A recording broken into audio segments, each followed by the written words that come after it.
Hello बच्चों and welcome to the wonderful world of economics. Yes बच्चों, as we have started our new topic at FY BCom level, जो हमारे FY BCom के second semester का 5th chapter है बच्चों, और वो है प्राइस डिस्क्रिमिनेशन।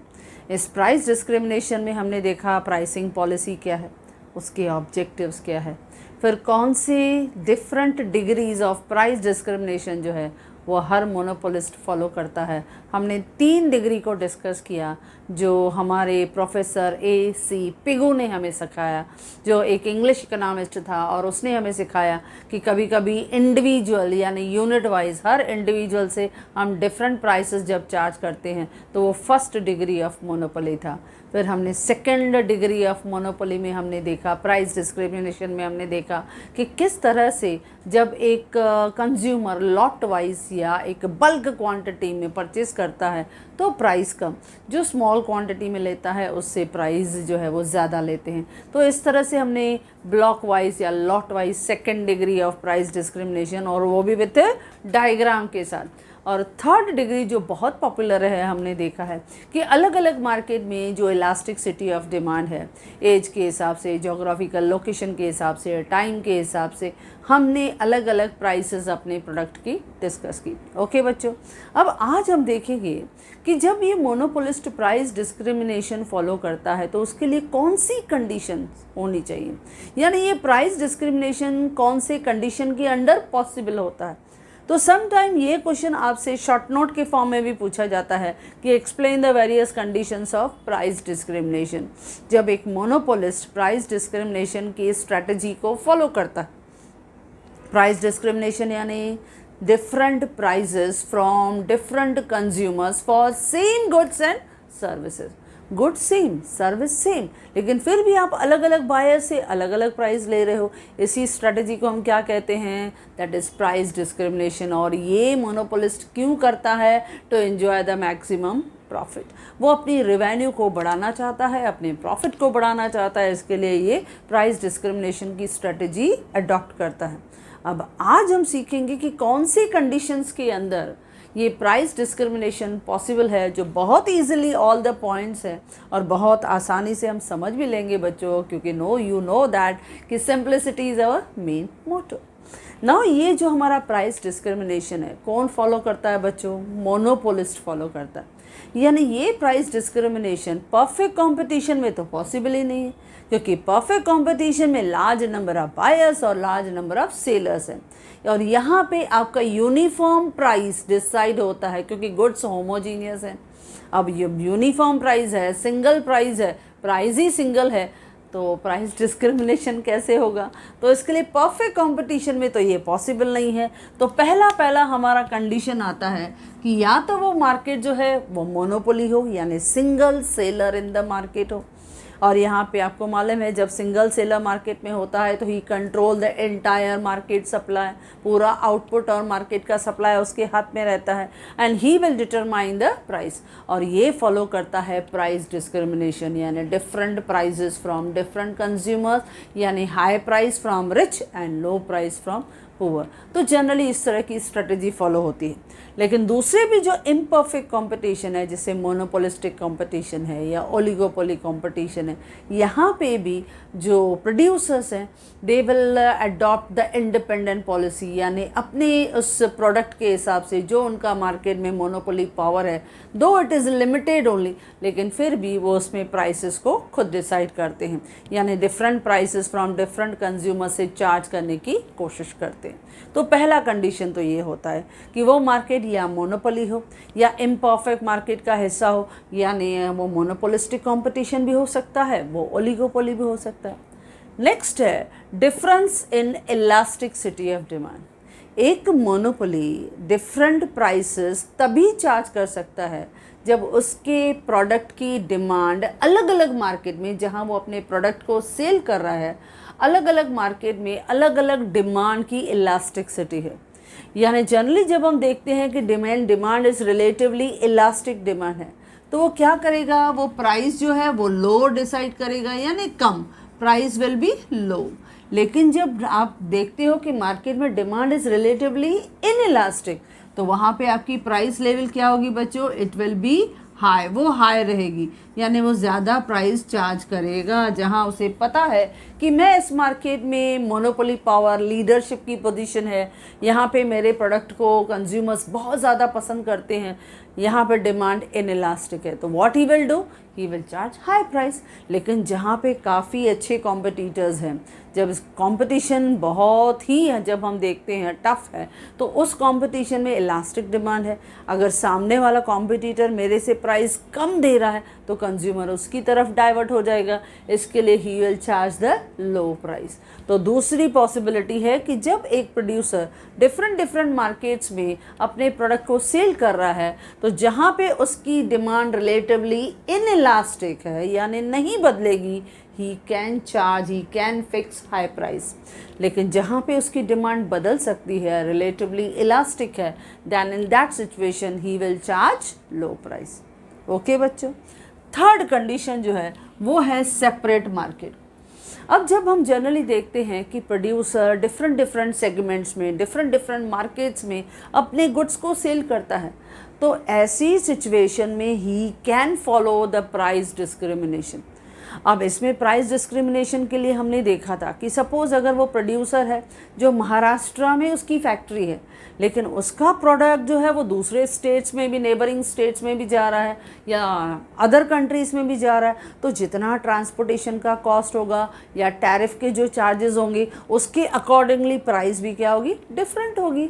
तो इसके लिए जब वो एक प्रोड्यूसर डिफरेंट सेपरेट मार्केट में वो अपने प्रोडक्ट को सेल कर रहा है, तो he can follow price discrimination, यानी वो ट्रांसपोर्ट कॉस्ट के हिसाब से, अपने कॉस्ट कर्व के हिसाब से, अपने ओवरहेड जो कॉस्ट है उसके हिसाब से, या जो टैरिफ है या जीएसटी जो वो पे कर रहा है, तो उसके हिसाब से ही विल डिटरमाइन द प्राइस। तो ये प्राइस डिस्क्रिमिनेशन सेपरेट मार्केट होने की वजह से वो फॉलो कर सकता है। ओके बच्चों, देन फोर्थ है प्रोडक्ट डिफरेंशिएशन। अब एक मोनोपोली प्राइस डिस्क्रिमिनेशन को इजीली फॉलो कर सकता है जब उसने अपने प्रोडक्ट को ना डिफरेंट शेप दिया हुआ है, कभी वो डिज़ाइन बदल रहा है, कभी कलर बदल रहा है, कभी उसकी पैकेजिंग बदल रहा है। जब इस तरह से वो शेप, कलर, डिज़ाइन अगर वो बदल रहा है, जैसे हम देखते हैं कि कोई प्रोडक्ट है, अगर वो रिच को सेल कर रहा है तो उसकी जो पैकिंग है वो बहुत अच्छी की हुई है, लेकिन अगर वो रूरल एरियाज़ में है या कॉमन मार्केट में उन्होंने जो पैकिंग है वो काफ़ी सिंपल रखी है। तो इस तरह से पैकिंग की वजह से कभी कभी प्रोडक्ट को डिफरेंट लुक आ जाता है, तो उसकी वजह से वो ब्रांडेड दिखता है, इसके लिए they will charge the high prices. ऐसे भी दिखाई देते हैं। अब जनरली आप बच्चों देखो, जब हम बहुत सारी गिफ्ट्स पसंद जो है वो पसंद करते हैं, परचेज़ करते हैं, अब स्पेशली जब हम दिवाली में किसी को गिफ्ट देते हैं, तो आप देखो काफ़ी पैकिंग्स में हमें जब ड्राई फ्रूट्स वगैरह परचेज़ करते हैं या चॉकलेट्स का हम लोग सेलिब्रेशन का, कैडबरीज़ का हम परचेज़ करते हैं, तो यू विल सी दैट कि उसके अंदर जो क्वांटिटी है वो लिमिटेड होती है, बट द प्राइस वी पे for it, that is a complete price paid for its packing, कि कितना उन्होंने वेल उसको डिज़ाइन करके, उसको पैकिंग इतना अच्छा ब्यूटीफुल करके दिया है कि किसी को देना बहुत अच्छा दे रहा है। अब बकेट आप देखते हैं, अब बकेट में भी हम लोग डिफरेंट ड्राई फ्रूट्स हैं उसको हमने प्रोवाइड कर दिया, लेकिन वही ड्राई फ्रूट्स जब हम मार्केट में से जब ओपन हम लोग ले लेते हैं और वैसे लूज शीट्स में जैसे हमें पैकिंग करके मिलता है, तो क्वांटिटी ज़्यादा मिलती है। लेकिन जब हम लोग उस बकेट में ले लेते हैं जो हम किसी अपने नियर एंड डियर को गिफ्ट के फॉर्म में देते हैं, तो बहुत महंगा पड़ता है। तो इसके लिए प्रोडक्ट डिफरेंशिएशन, आपने उसको बेटर लुक दे दिया, आपने उसको अट्रैक्टिव लुक दे दिया, बस उसी का पैकिंग का जो पूरा चार्जेस है वो हम कस्टमर से वसूल कर सकते हैं। तो इसके लिए प्रोडक्ट को डिफरेंशिएट करने के लिए they will charge the high prices, यानी जनरली हम देखते हैं कि they will charge high price from the rich consumer and low price from the poor consumer. तो प्रोडक्ट डिफरेंशिएशन की वजह से भी एक monopolist different prices from different consumer charge करते हैं। ओके बच्चों, ग्रेट सक्सेस। नेक्स्ट है prevention of re exchange of goods. अब ये भी बहुत इंपॉर्टेंट कंडीशन है बच्चों। प्रिवेंशन यानी कंट्रोल करना, री एक्सचेंज ऑफ गुड्स। अब जब एक प्रोड्यूसर अलग अलग मार्केट्स में अपने गुड्स को सेल कर रहा है, अब कहीं पे वो लो प्राइस चार्ज कर रहा है, कहीं पे वो हाई प्राइस चार्ज कर रहा है, अभी ये जो गुड्स है जो उसने सोल्ड किया डिफरेंट मार्केट में, इट शुड नॉट बी री exchangeable between the buyers of low price market and high price market. यानी जहाँ पे मैंने लो प्राइस में सेल किया वहाँ के बायर जो गुड्स लेके हाई प्राइस में सेल नहीं कर पाए, इतना उसे ध्यान रखना है। क्योंकि क्या होता है, जब ये इस तरह की प्राइसिंग स्ट्रैटेजी को एक प्रोड्यूसर फॉलो करता है तो वो ध्यान देता है कि जोग्राफिकल डिस्टेंस काफ़ी अच्छा है यानी बड़ा है, उसमें ट्रांसपोर्ट कॉस्ट जो है वो उसमें इतना लग जाएगा। अब जैसे जनरली आप देखो, जब भी हम देखते हैं कि दुबई गए हम लोग, सपोज़ अब्रॉड जब जाते हैं तो वहाँ से फ़ोन ले लिया, लैपटॉप ले लिया, कोई भी इलेक्ट्रॉनिक गुड्स जो है वो हमने सपोज़ ले लिया, तो आप देखो कंपैरेटिवली हमें सस्ता पड़ता है, बराबर ना बच्चों, वो सस्ता पड़ता है। अब ऑल द टाइम, अब सपोज मुझे कोई मोबाइल लेना है या लैपटॉप लेना है and I will think I will go to Dubai and buy that particular product, तो but natural as common consumer what I will think कि दुबई जाना है यानी मेरा ट्रांसपोर्टेशन का कॉस्ट कितना लगेगा, plus some tariff, some custom duty अगर मेरे ऊपर पड़ गई वो पे करनी पड़ी, तो ओवरऑल तो वही हो जाएगा। सो बेटर है कि यहीं के मार्केट में से हम लोग गए और वो परचेस करके लेके आए। तो इसके लिए जब भी है एक प्रोड्यूसर इस तरह की स्ट्रेटजी फॉलो करता है कि कुछ मार्केट में उसने वही गुड्स लो प्राइस में दिए, कुछ मार्केट में हाई प्राइस में दिए, तो उसे ध्यान देना है कि जो गुड्स उसने सेल किए हैं इन डिफरेंट मार्केट में वो इजीली री एक्सचेंजेबल नहीं होना चाहिए between the low price market और हाई प्राइस मार्केट। यानी दोनों के बीच में काफ़ी गैप होना चाहिए, जैसे मैंने कहा जोग्राफिकल डिस्टेंस होना चाहिए, ट्रांसपोर्ट की हाई कॉस्ट होनी चाहिए, या फिर कभी कभी लैक ऑफ कम्युनिकेशन होना चाहिए, या कभी कभी टैरिफ उनके बीच में, जैसे मैंने कहा इंटरनेशनल लेवल पे हम प्लान करते हैं, या कभी कभी हम देखते हैं बहुत सारी इलेक्ट्रॉनिक चीज़ें हैं या बहुत सारे रेडीमेड डिज़ाइनर वेयर्स हैं, हम देखते रहते हैं कि दिल्ली में जो है वो सस्ते मिलते हैं। अब दिल्ली में से लाना all the time it is not possible, क्योंकि अगर हम सोचते हैं वहाँ से लेके आएंगे ऑल द टाइम तो ट्रांसपोर्टेशन का भी चार्जेस हमको लगेगा। ओके, तो इसकी वजह से ये जो चीज़ें हैं यानी एक हाई प्राइस मार्केट और एक लो प्राइस मार्केट, इतना गैप होना चाहिए कि कंज्यूमर बार बार वहाँ से लो प्राइस से लेके हाई प्राइस में सेल नहीं कर पाए, तो इसको प्रिवेंट करना होना चाहिए। तो ही एक प्रोड्यूसर जो है, एक मोनोपोलिस्ट जो है वो एक सक्सेसफुल प्रोड्यूसर बन पाएगा। ओके बच्चों, नेक्स्ट है नॉन ट्रांसफरेबल कैरेक्टरिस्टिक्स यानी फीचर्स ऑफ गुड्स। अब कुछ सर्विसेज बच्चों पर्सनल होती हैं, डायरेक्ट होती हैं। व्हेन दीज गुड्स जो हम पर्सनली प्रोवाइड करते हैं या जो सर्विसेज हैं हम पर्सनली प्रोवाइड करते हैं, ऐसी चीज़ों में भी कभी कभी जो नॉन ट्रांसफरेबल हैं यहाँ पे भी price discrimination is easily possible. अब कैसे बच्चों, जैसे अगर सपोज डॉक्टर है, अभी डॉक्टर जो है वो हमारा जो है लोकल एरिया का है, हम उनको पहचानते हैं, वो हमें पहचानते हैं, और सपोज़ उन्हें पता चला कि we are not having that much ability to pay his fees, तो कभी कभी वो हमसे कम चार्जेस भी ले लेता है, ऐसा भी होता है।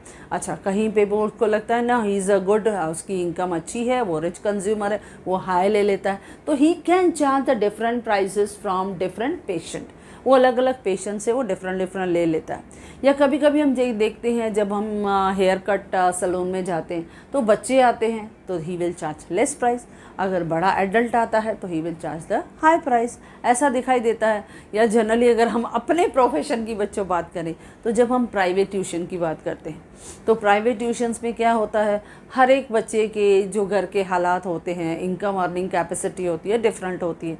तो अगर गरीब बच्चा है हम अवॉइड भी कर देते हैं, स्कॉलर बच्चा है तो क्यों हम उसको पढ़ाई से वंचित रखें, तो हम उसे फ्री में भी एजुकेशन दे देते हैं। तो ये कॉमन स्ट्रैटेजी है।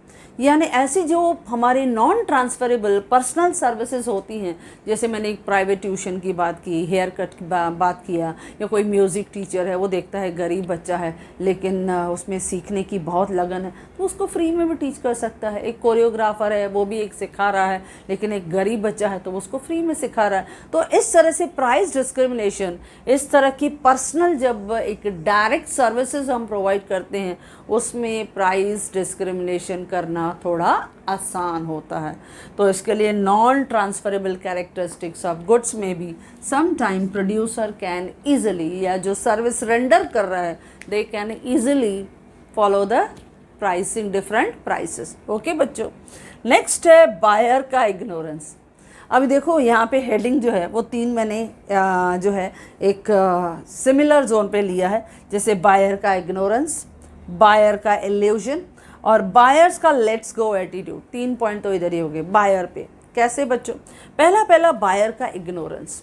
अब जब हम बायर के इग्नोरेंस की बात करते हैं तो कभी कभी buyer is ignorant about the cheaper products available in the market. किस मार्केट में गुड्स लो प्राइस पे अवेलेबल है उसको पता ही नहीं चलता। जब ऐसे एक प्रोड्यूसर को मालूम है कि इस पर्टिकुलर एरिया के जो लोग हैं उनको इस एरिया का पता नहीं है, यानी they never come to know about this strategy, तो they can follow the price discrimination. कभी कभी ऐसा होता है, सपोज किसी प्रोड्यूसर ने एक नया जो एक शॉप है, एक नई ब्रांच जो है वो ओपन की।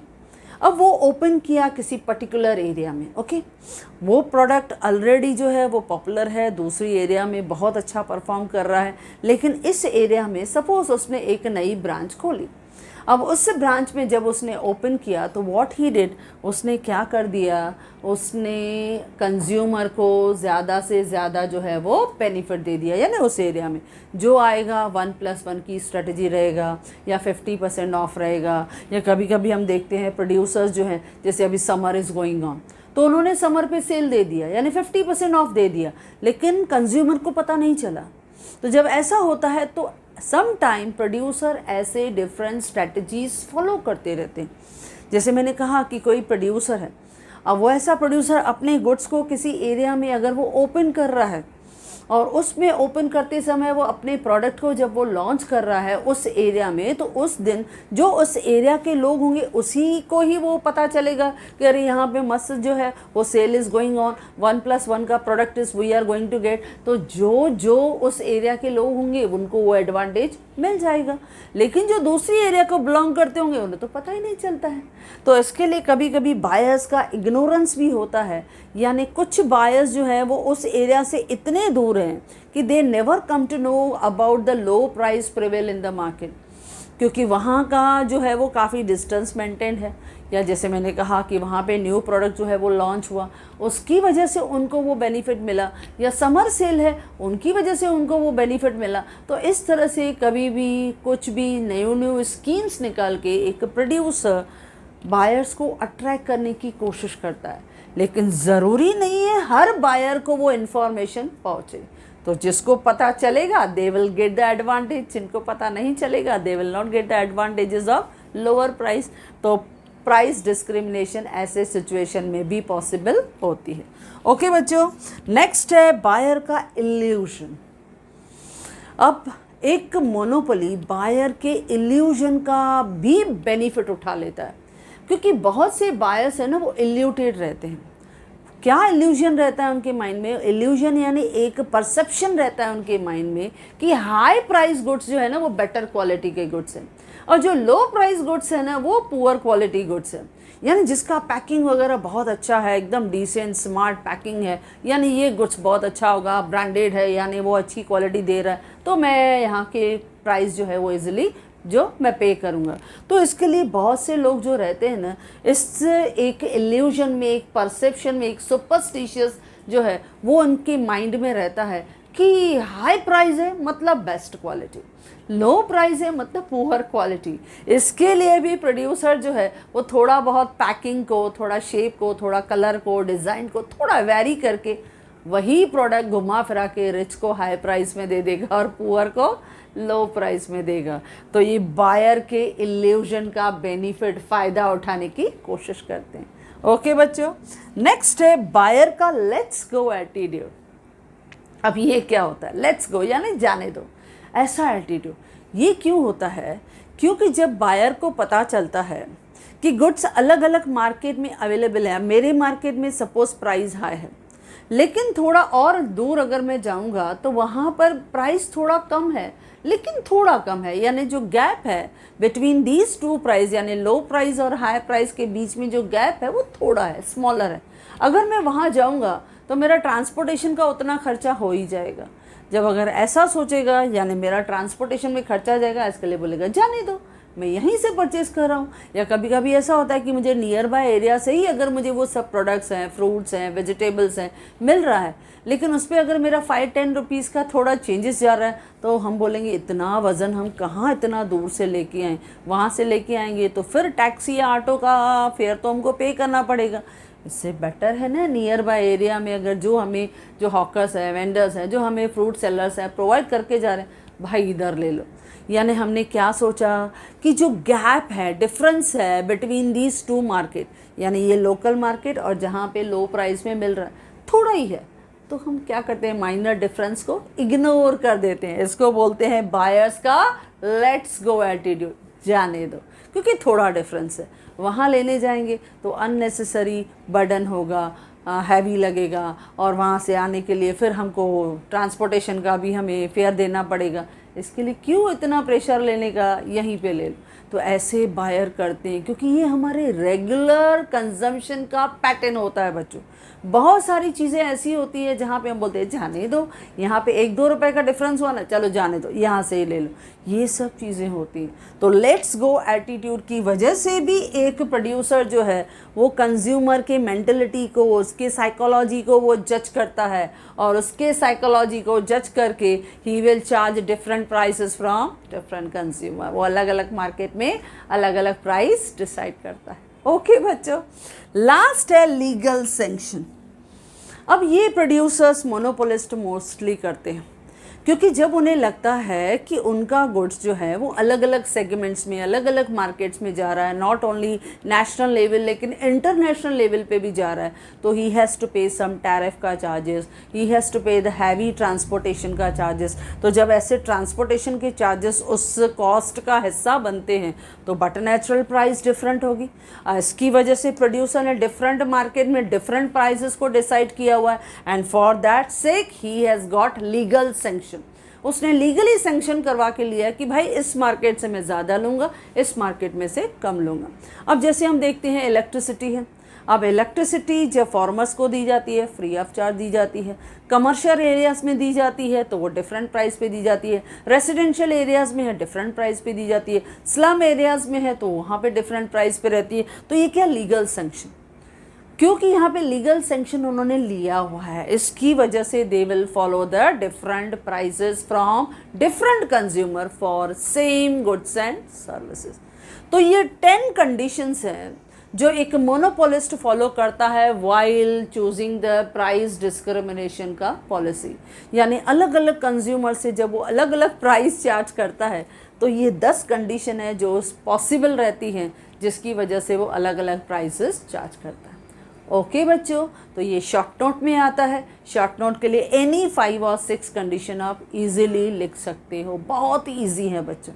ओके, तो if you like this video you can share with your maximum friends, and if you want my handwritten notes, the link is given in the description box. Thank you.